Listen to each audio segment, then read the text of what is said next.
Bersama Acung nak masak berbuka. Sejam lebih. Sekarang berapa? Kita akan masak untuk berbuka. Oh, tipu abang kata pukul 6. Alright.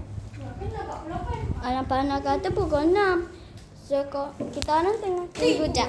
Tipu aja. Ya, tunggu je. Okey, tunggu. Kita orang tunggu dulu. Okey. Kita orang perkenalkan barang dulu. Ya, kita masak ini. Budak carbonara. Okey, kita ada dua.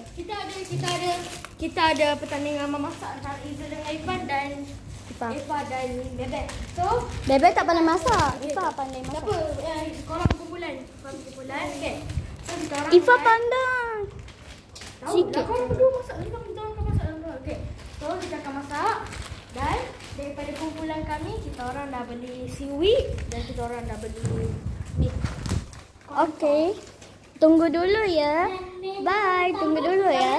Dan menu utama ialah ramen. Okey, tunggu dulu Kita ada supreme dan lagi satu ramen. Okey. Habis tu, masa untuk memperkenalkan minuman.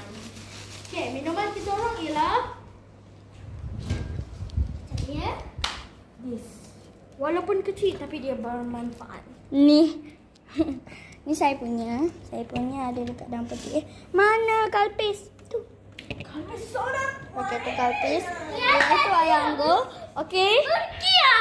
Bye. Tunggu dulu ya. Lagi beberapa minit, beberapa jam. Okey, bye-bye. Bye.